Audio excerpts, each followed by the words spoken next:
Historically, every 20 to 50 years for the state's history, the legislature had conducted a project where the entire code was replaced. So they went through and reviewed everything, they restructured it just to say, is this serving our needs?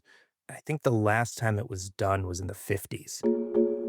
Innovations in Sustainable Finance, a University of St. Gallen podcast by Julian Köbel.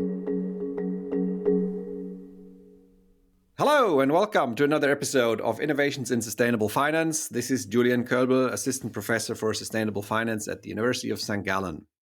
Today, I want to talk about innovation and more specifically, the problem of financing innovation.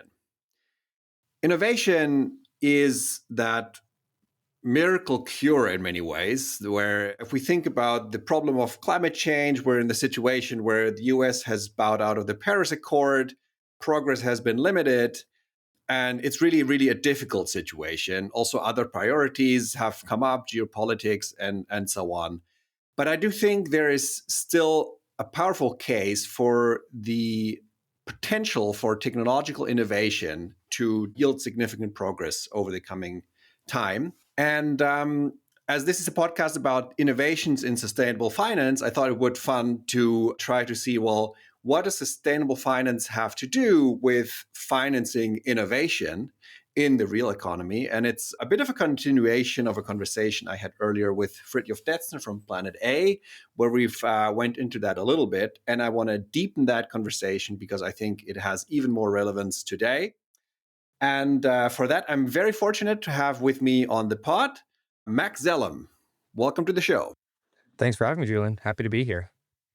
Mac had interesting experiences in a professional capacity on that problem in many ways. So I really look forward to picking your brain, Mac. First of all, I'd like to just welcome you on the pod and invite you to give a brief introduction of yourself. Thanks, Julian. My background is in public finance mostly. I started my career kind of first out of college. I went and worked in consulting. Didn't find that to be, there was something missing. And so I went to work for the government. And I started in a kind of a research capacity and really got to dive in and understand how different state agencies functioned, how policy impacts at the federal level, at the state level, impact operations. And then also, when the governor or the legislature would have a program they wanted to implement, okay, what was the downstream impacts? How is this going to actually work kind of from an operational stance and also a financial stance? And in time, I was appointed the state budget director in New Hampshire. So I was the chief financial officer overseeing the state budget. And in that role, I really had the amazing opportunity to dig into basically how an entire state government is financed and operates. And, when the legislature would come with ideas on tax credits or grant programs or subsidies, obviously that has a fiscal impact. So myself and my team were involved. And that was a really great opportunity to see where you can do really innovative things and use government regulations and government financing as a catalyst to get results, and also really informative of where previously things had been tried and we didn't necessarily get the results we were hoping for. Or perhaps the government had been so prescriptive, we ended up dictating a result that in retrospect maybe wouldn't have been the optimal if the market had played itself out. After that, I went and did some graduate research, mostly on how markets were pricing default risks in municipal bond markets in the US. I have opinions on the credit rating agencies and how, market actors view governments as borrowers. Then I went to work in finance at a clean tech company, and currently I'm working on a project for the Gates Foundation in financing a working capital for pooled procurement of health products in sub-Saharan Africa. So my career and experience has kind of been very varied, but kind of always staying in this kind of catalytic blended public finance space. And I've been really, it's been a huge benefit to have been exposed to a lot of different industries. I've done some energy work in the past. Now I'm in healthcare, but there's a kind of a common thread through all of this. Thanks for having me. Wonderful. Yes, well, it's great to have you. I think that's a wealth of experience from a public finance point of view, then working with foundations. And it seems you've always had your eye on the prize, which is sort of, what is the impact of the money, we spend as a government, as a foundation, as whoever, right? Which is, I think, close to the thoughts I'm usually having around this topic, right? We are concerned with ultimately what comes out and what happens. So thanks for being here. Before we sort of get into the issue of how can we foster innovation, I'd like to hear it from you. So why should we even worry about innovation? Sure. I think, you could take two views. You could say the government should not be involved in kind of incubating primary research. It should not be involved in, trying to move the economy. And that's a view that some people hold. Or you could take the view that the government should completely kind of design and dictate where we're headed. And there's, obviously there's I think most people fall in the middle thinking we don't want a command and control economy, but we don't want absolute laissez faire where there's no planning going on. And the government is really in any, whether it's local or national or international, they're the only entities that really have a giant picture of everything and also tend to take a long-term time horizon. Sometimes private finance and businesses, they work on their kind of shareholder equity schedules. And so they don't always have the same time horizon. And so the balance of what are the current technologies we have today for energy, for clean water, for healthcare, so pharmaceutical industries, and where do we see a need, and where do we, as a society, see that we need to go and develop and innovate for tomorrow? And everything from in the '60s, a lot of work was done on GMOs, and people have opinions on that, but there was an identified need on crop yields and the growing population.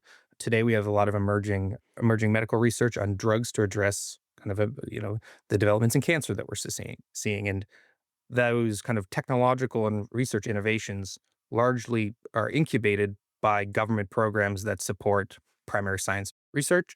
Or, I mean, on the energy side, procurement. I mean, government regulators saying, this is what our kind of our max capacity is, our the queue for electron needs. And so, how are we going to get there? And what is our energy matrix we want? And so, there's a lot of, even in, rather capitalist societies, there's a lot of kind of centralized planning for the future that really the government is the only one who does.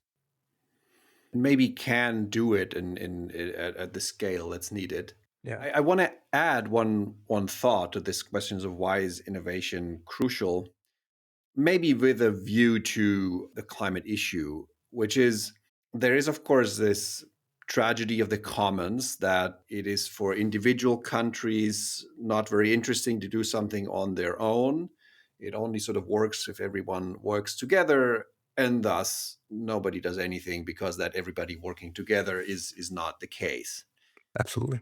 right? And that's Yeah. I mean, we've the tragedy of the commons is I think it has been postulated in the '60s, and sadly, it seems to be true to some extent.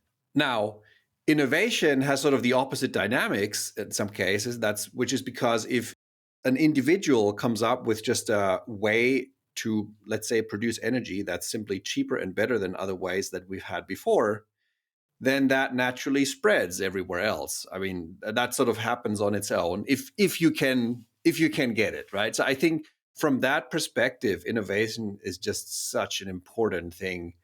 But the question is, how do you get there, right? There's all these questions. Does it even work? Is it, it may be a fool's errand. You might spend a lot of money on trying to get there and you still don't get there. And so I think that's the very interesting tension so there's a lot of potential, but there's also just really difficult to get there. And that's something I'd like to get into together with you.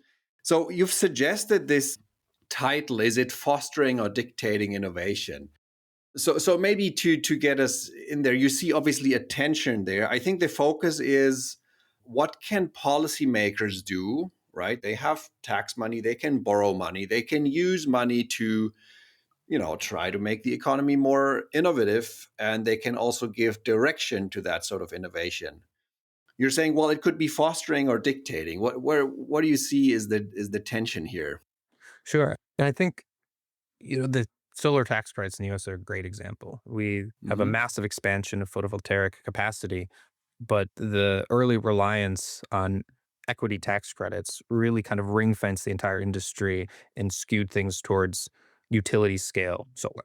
And so we have that was beneficial to certain incumbent companies, which had a massive deployment. But, the taxpayers paid for installed capacity, not the efficiency of the installed capacity. So there's, it's an open question if perhaps different solutions, different scaling, which may have had a higher effectiveness rate, would have been a more efficient use of tax dollars. but the program was designed in such a way that we saw a massive expansion of utility solar. And so the government got what it paid for. It got more installed capacity. Was it the most effective way? I don't necessarily think so. And so, Yeah, can I just sort of come in here? It seems that even the way you define the target parameter is very crucial, right? You said it's just capacity, but not the efficiency of production, and then so in some sense you got what you paid for. and in that case, it was a subsidy on the capex cost. So it's like you're not even the federal taxpayers didn't pay for capacity; they subsidized the cost of generating capacity. And so, $100 million on a photovoltaic array with a 10% effectiveness and $100 million on a photovoltaic array with a 20% effectiveness cost the taxpayers the exact same amount. And so, I don't think there's any malfeasance here, but the parameters of which policies are designed has a huge, ripple effect on how industries devolve and develop. And again, not to belabor this point, but in that specific case, you had to have an entity that had large tax liabilities to make the financing worthwhile to take the tax credits because initially they weren't refundable. So if you had a startup or entity, they'd oftentimes have to partner with a bank for tax equity financing, and then you get into the bankability of a project, and you know nascent technologies that becomes really hard. And so then the government can incubate through grants and provide direct financing. Oftentimes, then to protect the taxpayers, as is important, it end up being so prescriptive. There's a compliance burden, which again there always should be. We should be making sure folks receiving federal and state and national funding are spending it appropriately. But there's a trade off of we want to be so protective for the taxpayers versus we actually want to just give money to an entity that is doing something innovative that the market isn't currently financing. And so there's always this trade-off between protecting taxpayers and, you know, the government incubating new ideas. And then the way those policies design have a ripple effect for years to come. Yeah, yeah, they can have long-term consequences. There is, I think, given that you've sort of seen it all, let me say, can you give us a bit of a map of so what are the different tools that a policymaker have at their disposal to try to foster innovation? So pretty basic one is are research and development tax credits, where companies, looking at their typical chart of accounts, attribute a certain percentage of their expenditures to research and development, and when they file their taxes, they can get a credit for that. And so then the government is really being agnostic and saying what they're doing, what R&D they're doing. They're just trying to, reduce their tax burden by encouraging companies to do primary research. We also can, have sectoral specific tax credits for R&D. Those usually come with more prescriptions around what's being done, and it comes into kind of capex and opex. Or there's direct grants that just says, you are in an industry that the government wants to support. The CHIPS Act in the US is a great example, and perhaps what the EU is considering doing in defense spending, where there's a massive increase in capital that's provided to the private sector to accomplish a goal. And then, what the parameters are on that kind of differ. I generally also like government procurement when the government is a primary buyer. So electricity is a great example. You know, electric vehicles, when you say, okay, we are a consumer of goods. And so we're going to structure our public tenders in such a way. Again, you want to make sure that whenever you get into public procurement, you have to be very sure that you're doing things in a clear and transparent way. You're not benefiting either an incumbent or, an upstart that has connections. But in that manner, the government has a competitive pricing process and can get the outcomes it wants, whether it's electric vehicles or more renewables in their energy matrix at the lowest per unit cost. So public procurement is also an important component. And government procurement is large, isn't it? It's very large. Yeah. Can you give us a sense of proportion? Oh, I mean, it's in the trillions if you look across government units around the world. Trying to think when I was at the state, I couldn't even tell you what our utilities bill were, but 200 million probably across state entities. And so like between water, natural gas, for heating, electricity, I mean, a usually governments are one of the largest users of utilities and primary goods in any given economy, just given their scale and size. I mean, if you then you start adding schools in there, I think in Switzerland it's around 50 billion Swiss francs per year. I'll Yeah, check that I out need and to put check it in this the too. Yeah, show notes. yeah, But I think these are large sums, and of course, no matter how you structure it, it has a huge influence on the economy, right? So yeah, that's a given. yeah. And then how do you do it? I guess there's different priorities you could have. You could be fairness should be the first thing, but maybe then boosting innovation might be another thing that just might be a political aim that you might have. Yeah. So it seems then governments do this. I think there's one question: to what extent do you do that? And the other question is how you do it optimally, right? So can you give us some examples of what could go wrong? Maybe we can learn from that. Sure. I mean, oftentimes, public budgets are public, right? And so if we want to the government wants to build a new dam, and it's going to expand its hydroelectric capacities. And oftentimes dams are owned by public entities as a legacy of, Hmm. flood control in history. The legislature or the executive council or some body has approved a budget for that, which is known to market actors. So if you have a budget of $250 million, or in the case of some of the dams being built in Switzerland, billions of Swiss francs, the bidders know exactly what the kind of the budget is, and they circle the expenses and their bids around that. And so governments tend to find that companies come in around what they've budgeted, and then the price escalates dramatically. And so it's often hard for governments to get competitive bids when their budgetary max is known to the public. And so that we should absolutely don't want governments, spending money that hasn't gone through the correct legal process. We absolutely don't want there to be a lack of transparency in how much the taxpayers are paying for whether it's for repairing a school roof or building a dam. But from a market standpoint, it becomes very difficult to structure the tenders to get competitive rates. And there's a lot of work that's been done, and there are definitely examples of things can be improved. And then if you layer in some of these harder to quantify benefits of, in the dam example, what's the impact on fish flow? Well, then you're going to have each company that's coming building their dam saying, this is what our marine biologists have said the impact is, and this is the quantification and costs. And then as an entity that's the procurer, you have to have your own experts who are then validating the research of like, what is the impact on fish flow? Same with, if you're building a power plant, what's the downstream the effluent that could come out through the smokestack, and what's the impact on the local economy as well as the local ecosystem and the environment. And so these become really hard to quantify, and then you get into the risk of saying, oh, is there favoritism going on the heuristic that's used to price and internalize these kind of social costs and social benefits, which is I'm not we absolutely shouldn't, and we need to do this, but it becomes a balancing act of ensuring that priors and biases of the government officials actually pricing these are transparent and also are minimized. Yeah, I can see that this is just difficult to contract on, especially given the threat that somebody sues. Yeah, I can see how that's a very yeah, it's a challenging balancing act to get this right.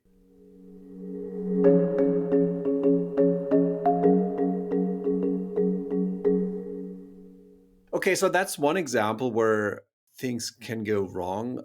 Let me also drive you towards this idea of industrial policy, right? Where there are historic examples where it has worked out quite well, but then sort of the general warning by economists would be governments are bad at picking winners, so they shouldn't try.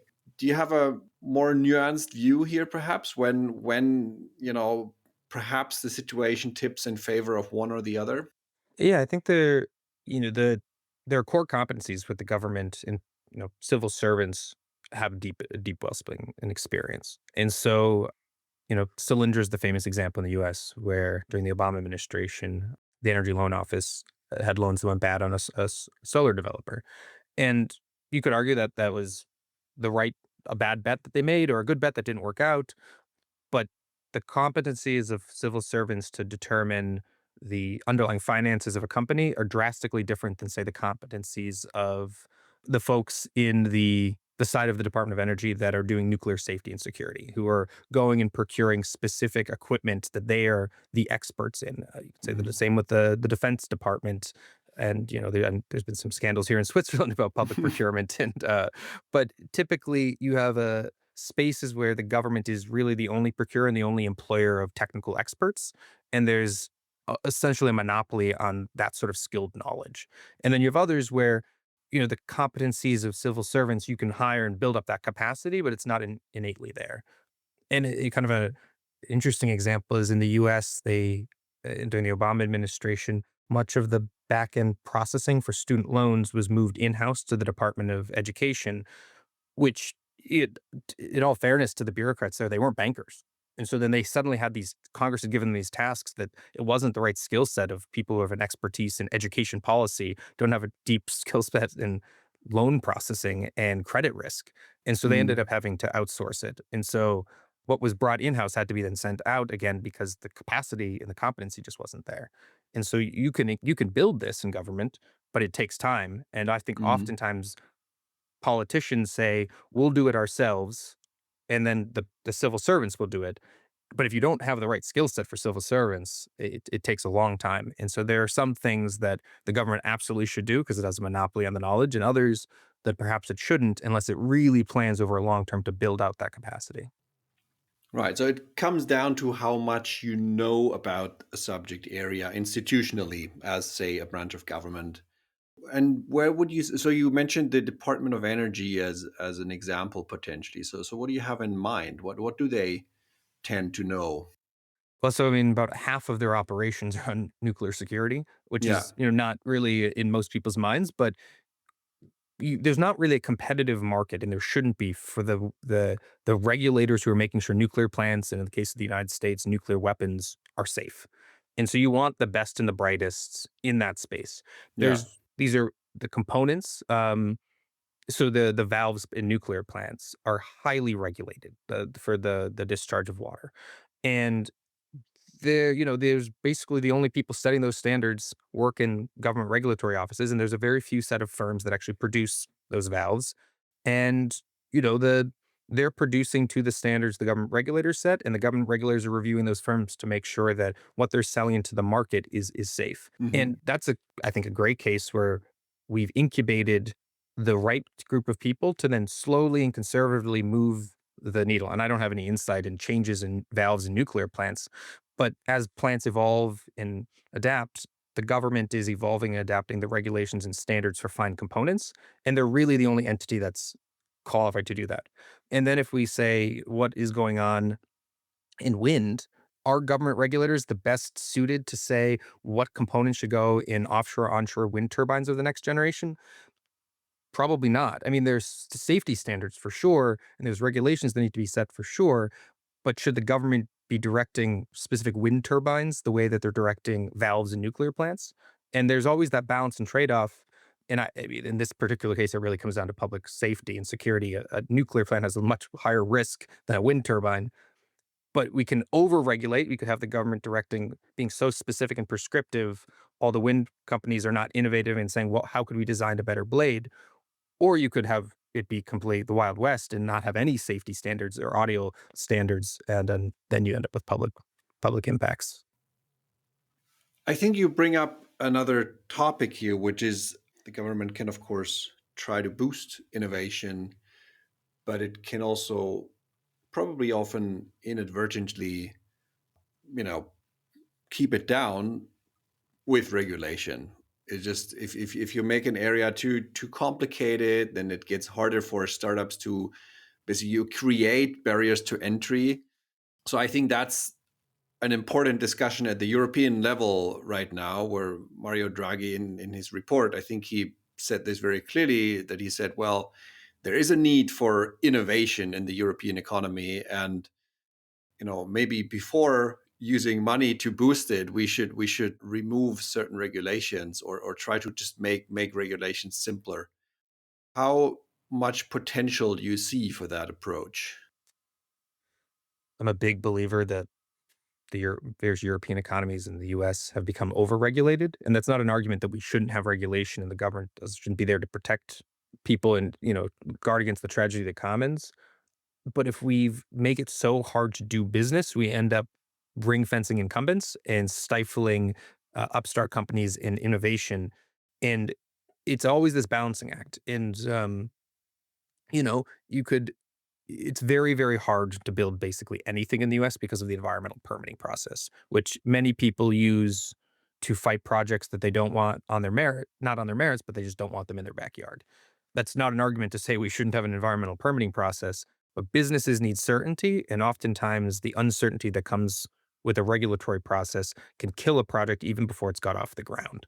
And so there's also a lot of incumbent regulations that have been around for in some cases hundreds of years. That this is how things have always been done, and very rarely do governments go and do a wholesale review of their legal codes and their regulatory codes to say what is actually our objective today, and is this law servicing it?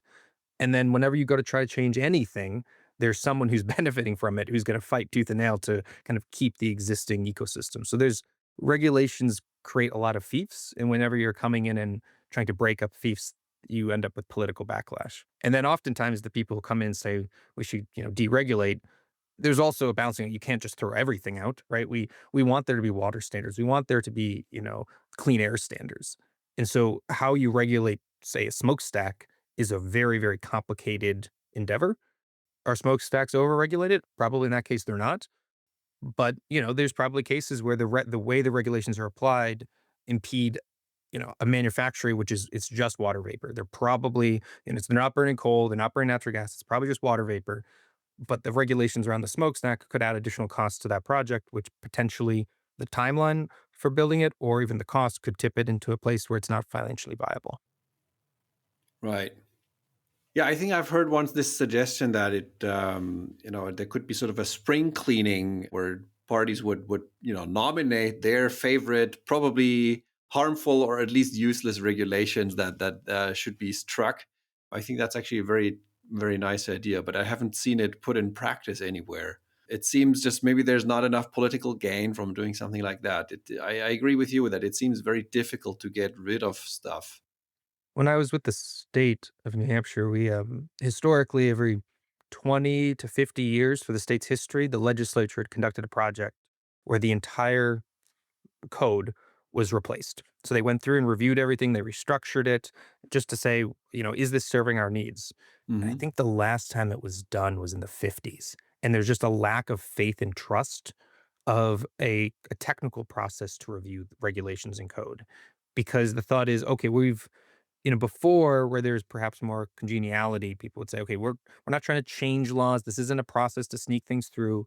We're just really doing a technical review, Mm. and that trust was no longer there. And people would always talk about, oh, the structure of the state, the revised statutes are a mess. There's so many things that need to be replaced that are in conflict.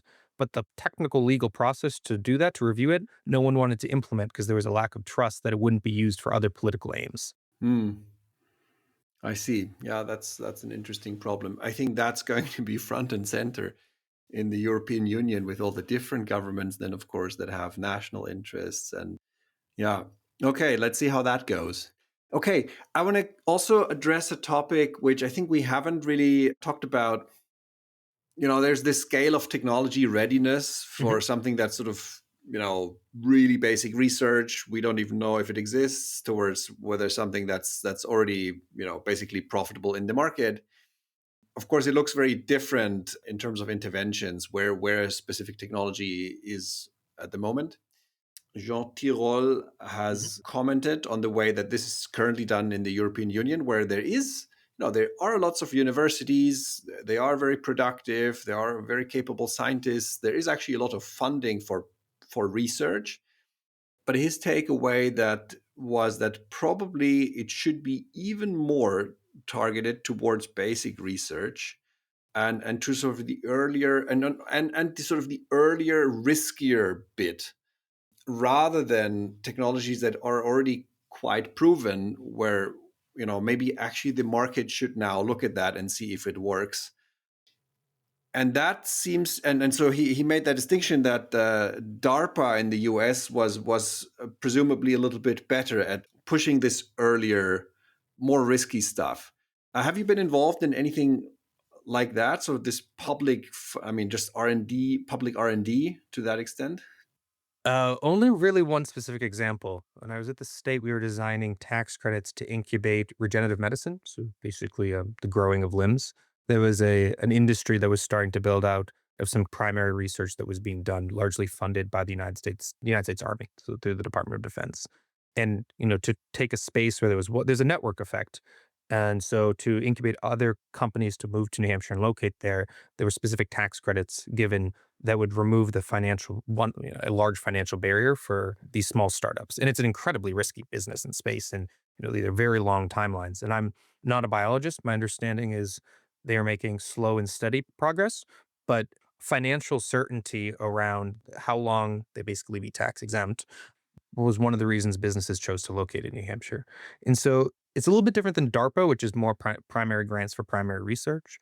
Um, you really need a quite large balance sheet, as the Swiss national government does, the U.S. federal government does, to start to not you're not. I mean, you're not really making bets or taking risks, but saying this is an idea that the private sector isn't going to finance, but it's worthwhile pursuing. So we're going to put grant funding into it, and then ideally, you also have a system where this, innovations out of universities or academic spaces come to a place where then the market says, okay, we want to finance this. This is risky. And there's some sort of tax consideration for the risk that's being incurred. Carried interest goes all the way back to the Venetians and the risks of financing shipping on the Silk Road. It's a great financial tool for fund managers, tax benefits, but perhaps there needs to be a rethinking around the risk that companies are taking for kind of these new technological innovations that may pan out or may not. Right now, there's the government oftentimes goes from grant funding to tax credits for the specific industries, but perhaps it'd be more efficient and effective to actually provide the credits to the investors themselves, where then kind of to incentivize them to take bigger bets than they currently are. Because right now there's kind of this incentive to lean back, wait till the government has provided increased funding, and it's then seen as a less risky investment once the government has doubled down on a technology. But we're at a space where perhaps the government isn't the best at now we're picking winners and losers. It's like we're getting to a higher TRL. Who's going to fund it? And often it still falls on the government. And perhaps that's a space where banks, investment firms, private companies with more of a technical expertise are better suited to determine which technology is most likely to have a positive TRL pathway. I didn't fully get your point on carried interest and how that went back to the Venetians. That sounded really interesting. Maybe you can double down on that. Sure. So historically, the Venetians, who wealthy merchants, would be financing expeditions through by sea and then also over land to China. And the capital that was initially put up was considered treated as carried interest. So it's the interest that was carried back. And so that was their share of the financial returns. And because it was viewed as very risky in the Italian city states, there was a major tax exemptions and benefits for that. It was like you've incurred a risk and we need to respect that through the tax code. Now, oftentimes, the carried interest exemption is a way that when a fund is closed out, oftentimes fund managers have the excess profits distributed to them as carried interest, and there's a tax benefit to it, which is oftentimes from a tax effectiveness standpoint, it's questionable whether this is the best use of a tax subsidy. But the original concept on rewarding people for taking risk and not, in rewarding them through a tax credit and a tax benefit is perhaps something that could be adjusted to look at specific technologies and innovations that the public sector cares about. Right. Yeah. Okay. Now I get the connection. Thank you. Thank you very much. And that's of course a debate whether carried interest, which I think in the U.S. currently isn't taxed, right? It's Whether not. it should be taxed, and it's tricky, of course, right? So the idea of giving fund managers tax credits in order to boost innovation is politically difficult because let's assume it's true and they would actually foster more innovation, but that will be hard to pin down. I mean, we don't see it, because we don't know the counterfactual, like how would the economy would have performed without that. So, it may be good, it may be medium good or very good, but we don't know how much of that is due to that specific tax credit. Whereas the idea of, giving public money to a milieu of people who already tend to earn quite well is always very difficult. Although I see the case of the Venetians. So these were people who probably risked their fortune, Hmm. and if it panned out, it really was great for the city as well. So I see how people were convinced of that maybe back then. And also, it was a completely different society as well. It was a So different society. yeah. And I guess today it's not currently taxed. And so it's, whether you're investing in it could be a mutual fund investing in stocks and bonds. And so I'm certainly not in favor of giving massive tax breaks to the wealthy, but I think the tax code could be more effectively used to incentivize risk taking in this space where oftentimes investors are reticent to step in and projects are it's always this kind of catch 22. Is it bankable? Can they get a can you, how do you project finance something specifically in the infrastructure space? And really, it's a huge problem in the energy infrastructure space. And oftentimes, people wait for there to be massive grant funding continuing from the government. So now kind of gone, we're progressing through the TRL process, but the private What's sector doesn't. TRL? Technological readiness level. Got it. Thank Yeah, you. kind of progressing through the process, and the private sector is interested of getting involved, but still waiting for there to be massive government investment. And if you incentivize the investment through tax credits, if it pays out, great, they're getting to deduct their profits. If it doesn't pay out, the taxpayers don't pay anything, right? So it's if a investment in specific technology doesn't work, well, there's no there's no revenue and no profits to be taxed. And so again, I think with these sorts of interventions, they have to be very specifically designed. But I think there is a space to kind of shift away from increased government grant funding outside of kind of the incubating primary research, and then using other fiscal mechanisms to incentivize the private sector to invest. Yes. Another way I think that's being debated are credit guarantees, Mhm. especially in the case where, so that's, for example, interesting in innovation in really industrial processes that are not just a software and it scales from the first idea with a bit of code, but you need to actually put a first of a kind plant on the ground that produces some new form of plastics, for example. And then that tends to be difficult to finance because you need quite a large amount of risk capital. And even if that's available, which is often already a problem, then the founder doesn't have anything left at the end of the day. So that's an issue. So I think one policy idea is to give debt guarantees so that relatively early you can borrow money and have debt in the capital structure of that startup, which banks normally wouldn't do because they think this is way too risky. But then if the government says, well, look, you can't lose here anything, or at least we'll limit the losses, then it would be easier to do that. Do you have experience or views on programs like that? What are their pros and cons? I do. I think there's a huge difference between whether the government itself is doing the risk assessment or whether the government is providing the guarantee to a private, but the risk assessment is done by usually a bank. And so whether there's a public process that is approving the application of basically the cantonal, the state's credit rating to say as a backstop, it basically as an insurance policy. But the actual risk assessment and review process has gone through a private sector entity, or whether it's a government office and agency that is doing that all in house. And you can absolutely do that in house. Again, if you build up the capacity, you're basically building an investment banking team in government agencies. And so the Department of Energy has one of these. And so they have built out the capacity. You will find that the risk profile of civil servants and the risk profile of people in banking is different. And so I'm more in favor of the private sector doing the risk assessment and saying, would we put our money in? And then with the insurance product and a thorough vetting and review by a public entity, public body before we're potentially committing public capital, but not having the government itself be the credit team, because the folks it's a mindset difference. And I spent a lot of my career in the public sector, and I really enjoy it, and I one day will hope to go back. But it is a different mindset and risk from civil servants to bankers. And I think if we're looking at credit guarantees, who's actually analyzing the underlying credit worthiness of a project has a huge impact on which projects get credit. Yeah. So I guess there's one tricky bit, which is, of course, Yeah, it's exactly what you say, right? So, who is evaluating the risk and who is carrying at the end? Of course, as a bank, if I somehow, if I know the government will pay at the end of the day, then I don't bother maybe looking at the risk that much. And that's exactly what you don't want, right? You want somebody to keep an incentive to discriminate very carefully between projects that are just simply too risky or projects that are risky but have potential and thus worth pursuing. Well, it's how the capital stack's built, right? So it's like how much skin in the game does the government have? How much skin in the game does the private sector have?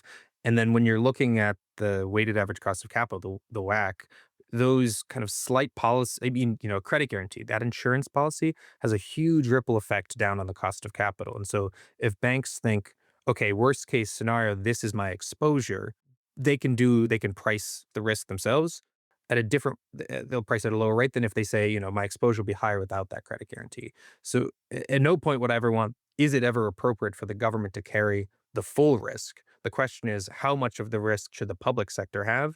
And then it's really an optimization problem of what tools does the public sector put in that minimizes its potential financial exposure while maximizing the role of public funding to be catalytic to lower the cost of capital for a project by lowering the risk profile for the private sector. Right, I see. So you always want the bank to have skin in the game so that they need to think about the risk. And then it's a bit of a trade off between how do you want to maximize that effect and really make sure they pay attention, or do you want to maximize the reduction in the cost of capital and then the government would take a greater share? And oftentimes with these projects, you get, there'll be a investment fund or family office. Someone will do the vetting. Say, and if we're gonna, build a photovoltaic array, there's gonna be kind of one anchor investor, and then there'll be a public sector entity that perhaps is also providing concessional capital. And so, in really large international development projects, sometimes you have a couple different players. You might have the World Bank involved, in the EIB involved, and so usually there's on the private side and the public side, there's one kind of first mover, and then other people kind of fall and say, okay, well, they've done the vetting. This is how they price the risk. We'll of course price it ourselves, and then then the capital stack starts stacking with different kind of equity shares. And so it's oftentimes a catch 22 to get the first private sector partner and the first public sector partner, and those entities oftentimes drive the structure of the whole project. So if there's specific things that your anchor, equity investor, things that your DFI anchor DFI investor want to see, those kind of get incorporated early. So if you're in the private sector or in the public sector, there's always a risk where you want to see someone else move first, but there's also a benefit to being the first mover of actually kind of shaping the project. I think that's a great insight. Yeah, yeah. That's something I would like people to take away. There's risks and benefits to being the first mover and making it happen. Yeah. Yeah. I think at the beginning you mentioned that you're now doing a project for the Gates Foundation, and I wanted to ask, what are the some of the differences between trying? I guess the idea is kind of the same. You're trying to have impact with capital, right? I don't know if it has to do with innovation, the project that you're involved in, but what are some of the differences between coming at this problem from a governmental perspective or then private foundation perspective? I think the main difference, and it's kind of a cultural one, is the mindset to innovate. I think the in a foundation and in the private sector, there's this willingness to really think out of the box, and so the specific structure I'm working on is working capital. It's not we're not reinventing the wheel, but the specificities of the financial flows and the system are very complicated, and so traditional financial institutions that have not really approached offering this market, particularly to kind of SMEs in sub-Saharan Africa, and so in digitally enabled distributors. And so there's at a foundation there's a willingness to innovate and think out of the box, even from a financial structural standpoint.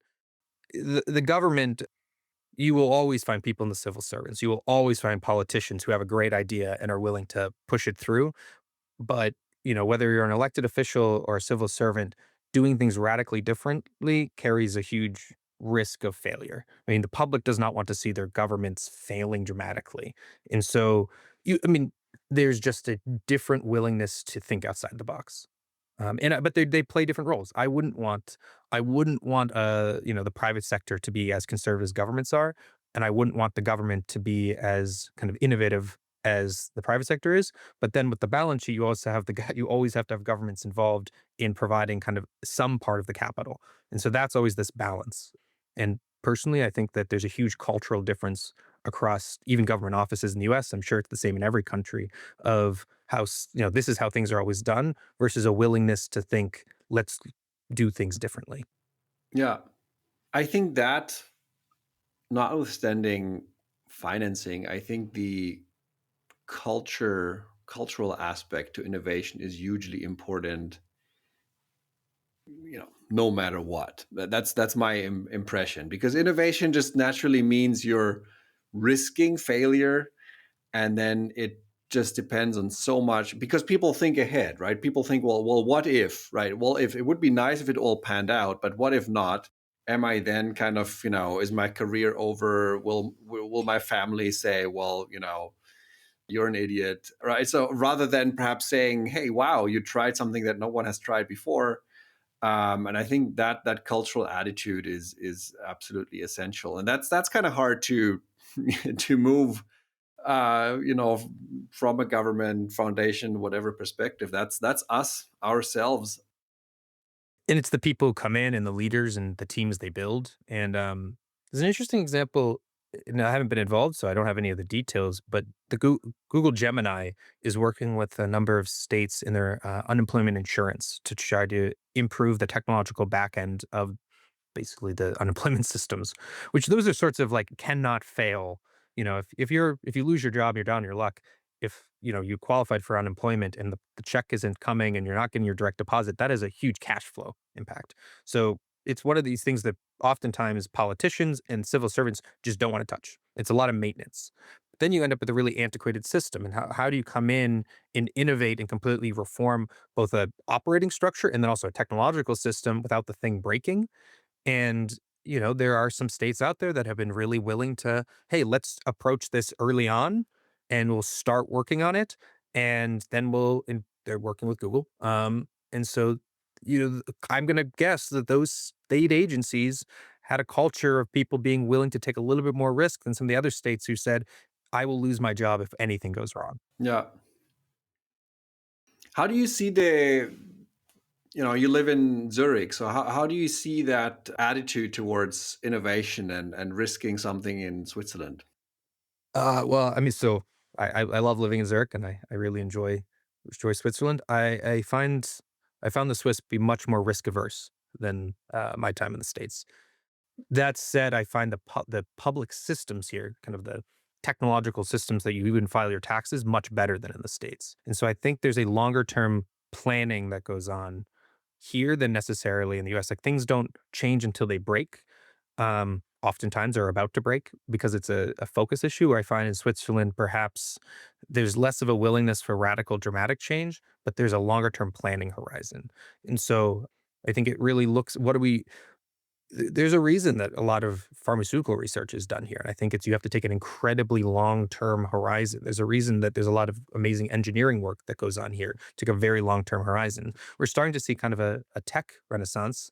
But there's also a reason Silicon Valley in Seattle had people come in and just like really try to disrupt industries and take a rather short-term view of what can I do today and what's that going to mean for tomorrow. So I think there is a cultural mindset difference. Very interesting. Yeah, maybe to wrap this up, Germany has just recently, under the new government of Friedrich Merz, decided that they'll release the debt brake, open the floodgates, borrow a ton of money, many billions, and spend it on defense and infrastructure. And I guess that's going to be debated now, how exactly the money is going to be spent. So if I were to ask you to make a recommendation, how should Germany do that in terms of really, boosting innovation and, by extension also growth? How should they approach that, you think? I think businesses, just like people, need certainty to order their affairs. And so make a pretty clear pathway of what is needed and I'm not a defense expert, but like what is needed today to upgrade the German defense sector, and then where do they see themselves going over a a 10, 20, even 50-year time horizon, what portion of the funding is going to be provided for kind of primary research, what portion of the funding is going to be then, and what are the mechanisms kind of to take it to an implementation level, kind of a demonstration project implementation, and just make it really clear when funds are going to go out. I mean, whenever you have massive fiscal stimulus, you don't want to overheat the economy. I think given the sectoral nature of this, there's less of a risk here than perhaps there was during COVID, where there was kind of broad-based spending. But making it very clear to the industry that what the plan is and what the timeline is and what the mechanisms are. I think oftentimes you see very large dollar amounts. They're appropriated for a period of time, and people start building plans. But then, if you get a $6 billion contract, but it's dispersed in stages over 5 years, the public sector has every interest in not dispersing the $6 billion up front to make sure things are going forward. But at the same time, there's this balancing between, are we accounting for this all today, or is this going to be, what's the temporal shift where the 4 billion of it's actually going to be in 5 years? So what's going to research, what's going to deployment, and what is needed right now? So very clear messaging. And I think economic actors need clear guidance from the government on what their fiscal plans are, but also what their plans are to incubate a new industry. Yeah. So clarity and consistency will be of the Be key. essence. Fantastic. Yeah. Thank you so much, Mac. That was a fantastic conversation. Thank you. Yeah. Thanks for your insight. And I wish you well, keeping doing what you're doing, and have a great day. You too. Thanks, Julian. Innovations in Sustainable Finance, a University of St. Gallen podcast by Julian Kölbel.